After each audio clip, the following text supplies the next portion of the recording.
In today's video, I'm going to teach you how to manage user groups in Slack. User groups help you reach the right people fast using a single mention, keep teams aligned with the same default channels, and make onboarding smoother. By the end, you'll know exactly where to find groups, how to adjust them, and how to handle IDs or deactivation when you need a cleanup. Start by opening your browser and going to app.slack.com. If you're not already signed in, log into the workspace where you want to manage groups. You'll need the right permissions to make changes, so if something looks locked down, check with your admin. Once you're in, head to the directory. Depending on your layout, you'll see directory in the sidebar or under the workspace menu.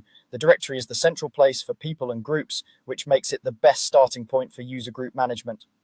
Inside the directory, switch to the user groups section. This view lists every group available in your workspace, so you can browse, search, and pick the one you want to work on.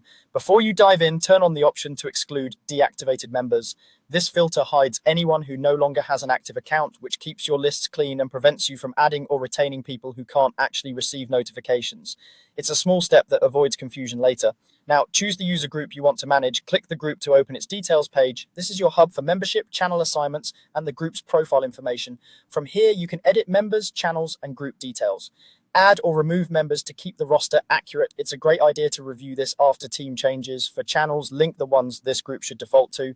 Members added to the group will be guided into those channels, which helps standardize communication.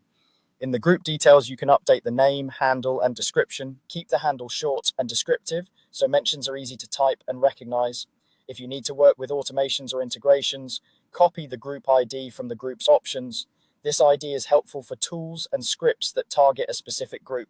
And if a group is no longer needed, you can deactivate it. Deactivation hides it from use and prevents new mentions while preserving history for reference. You can typically reactivate later if needed. That's it. You've navigated to the directory, opened user groups, filtered out deactivated members, selected a group, edited members, channels, and details, and learned how to copy the group ID or deactivate the group when appropriate.